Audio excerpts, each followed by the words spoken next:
What is happening, my YouTube family? It is your boy B New. I'm coming right back at you this morning. I'm in a festive mood this morning, not only because it is Friday, but also because the Lakers put on a show once again last night to defeat the Milwaukee Bucks. And of course, all across Twitter, all across Instagram, social media, and everywhere else, people want to draw comparisons and say, well, look, the Lakers spanked the Nets. The Lakers spanked the Bucks, but the Nets could barely beat them, and things of that nature, and just try to compare, But to me, I don't think that you can never do that in the NBA. You can sometimes do that in the NFL, like say a team is better than another team because they had a common opponent.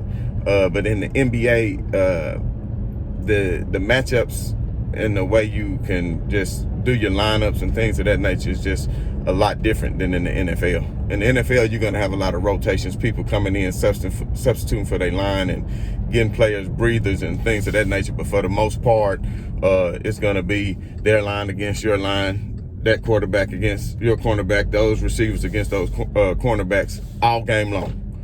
But in the NBA, the way you can kind of rotate players as far as getting them rest throughout the game and just having different matchups, it's a lot different. And I say that because even if you look at the game last night, and this is why I think the Lakers are still better than Brooklyn. Since everybody wants to draw those comparisons, I'll go ahead and give you my dissection of that. And the reason why I say they are still better than Brooklyn is because they have a bench. They proved that yesterday. They proved that because they much deeper. And if Antetokounmpo didn't blast Montrezl Harrell in the face with that elbow, then he probably would have had a better game than he did, although he did have a pretty good game. But man, he took a hell of a blow from him. He probably had a concussion, if I would imagine, because people don't realize how big Antetokounmpo is unless you see him in person. So anyway, he still had a good game. But my point is the Lakers are just too deep across the board. They have so many different various lineups that they can throw at you. And see, a lot of people, don't agree with the Marc Gasol trade. I think when they picked up Schroeder, it was great. When they lost Rondo, but maybe if they could have held on to either Dwight Howard, JaVale McGee, or both, I still think would have been better. But at the end of the day, I see what they're trying to do, and I see where they're going with Marc Gasol, and he's starting to come into a rhythm. And you look at his stat line last night, and you'll say, well, Marc Gasol, what did he do? What did he have? 3 points? Took 3 shots? What did he do? He had a couple assists. Did he have, 1 rebound, maybe 2 rebounds? But see, you have to watch Marc Gasol. Next game, I just want you to maybe just focus on Marc Gasol on the offensive and the defensive end and the things that he does to create space for LeBron James to operate. And I think that's the main reason why they got Marc Gasol, because he creates that space for LeBron James to operate. Because even though he only made 1 3 yesterday, and he's just not the best big man 3-point shooter, he's capable of knocking them down. So at some point, you're going to have to respect him. And if he starts to get into a rhythm throughout the season, you're really going to have to respect it.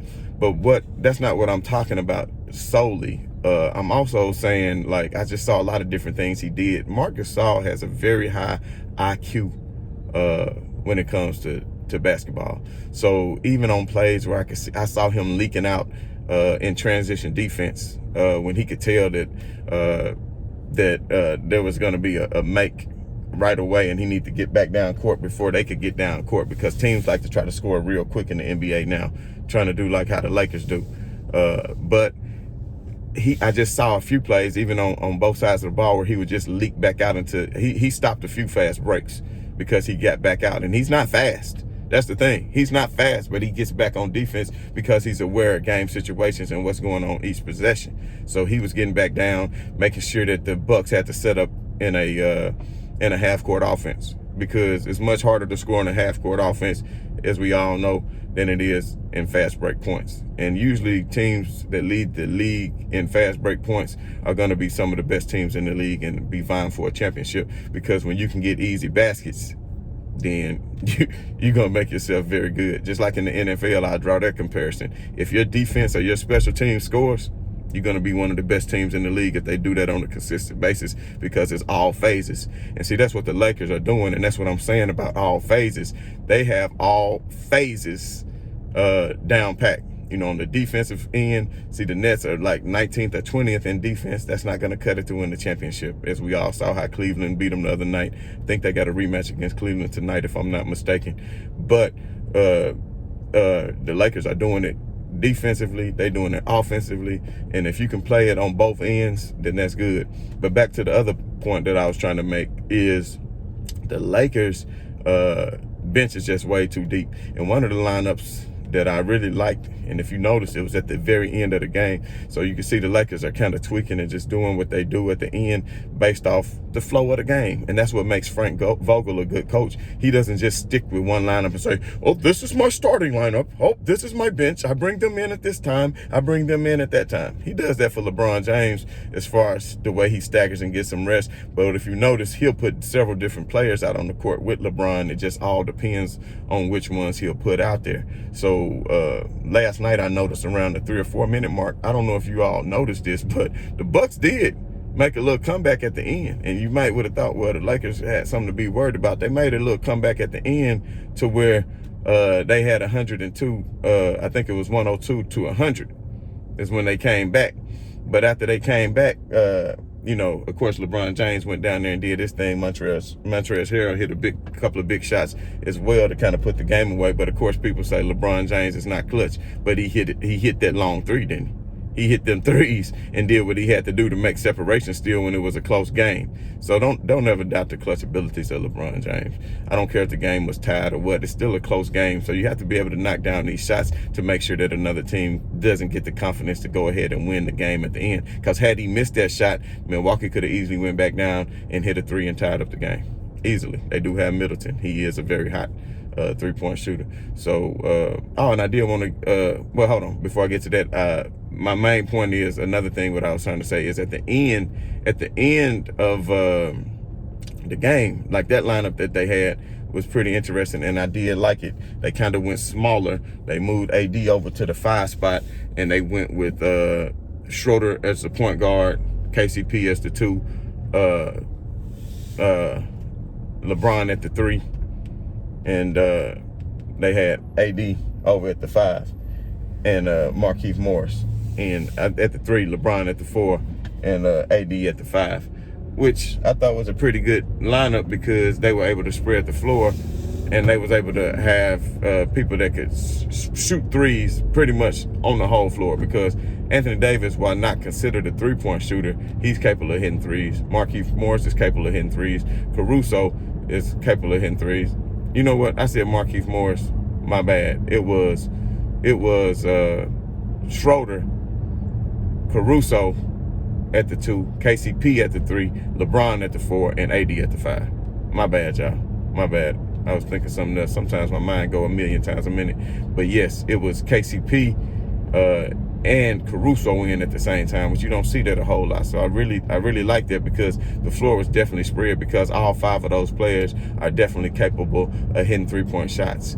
And that's one thing about the Lakers. Like I'm saying, they go so deep, you know. And with that being said, I might think that Kendrick Perkins is on to something by them not playing THT, because, see, I hadn't even brought up Kuzma. Out of all this, I haven't even brought up Kuzma, but I'm going to bring him up now, because that's why they probably aren't playing THT, because THT is going to get too much trade value, and they don't want to put him in a trade. So what I do want to say is Kuzma might end up being on the trade block, and they might have just signed him to that long-term deal. And this might sound crazy to you, but it's just a theory.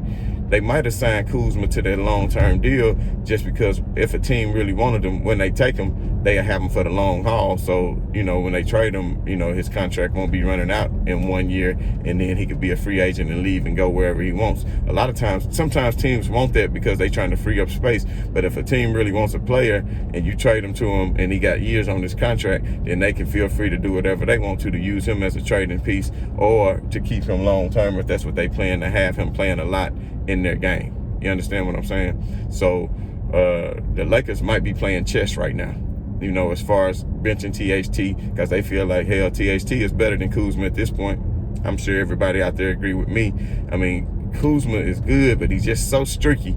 He doesn't really give you much on the defensive end of the floor, whereas THT will give you a little bit better defense on the defensive end of the floor than Kyle Kuzma, and plus he's already a more versatile player, and I think LeBron James likes him a little bit better, even though LeBron James did tweet out at the beginning of the season or whatnot that Kuzma would be the most improved player. But hell, for all we know, that could have been LeBron James' way of saying, trade him, you out of here. We'll holler at you, Kuzma. I had your back, man. Remember, I tweeted that. I mean, you just never know. I ain't saying LeBron would do that, but man, business is business. You know what I mean? It was an old song back in the day.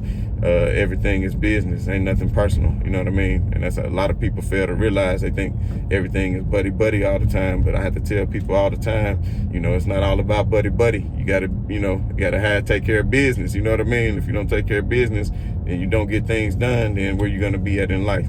And that's why the Lakers have proved themselves to be a great organization over the years, as you can see about how many banners are hanging out in the Great Western Forum. Oh, my bad, the Staples Center. I remember the Great Western Forum in Inglewood, but that's where the Clippers going to be playing now. So get them on out of there. But anyway, that was just my thoughts on the game last night. Let me know your thoughts, how you think the Lakers compare. Do you still think they are the best team in the league and the team to beat whenever you got a LeBron James-led team that allows him to get rest? And, man, I done made this whole video, and I didn't give out enough shots out to the Kane. So let me just go ahead and say, man, crown him. Because last night when he hit that three, all I could say was, hold y'all breath. I told y'all. Death controls y'all. LeBron don't fold y'all. You understand what I'm saying? So just take that into consideration when you got Anthony Davis. And one last thing, y'all. Anthony Davis. I'm going to tell you like Snoop. Snoop came out with a song. It wasn't a great hit, but he had a song that said, step your game up. You better step your game up. Because I do not know what the world Anthony Davis is doing. Like, you played 38 minutes, bro. You only gave, 18 points? Oh, yeah, and I did want to point out that LeBron shot 60% from three last night. He shot 60% from three last night. 60% from three. Caldwell Pope shot 70% from three. The Lakers as a team shot 50% from three. So if the Lakers shooting 50% from three, man, signed, sealed, and delivered. It's over with. So just know that.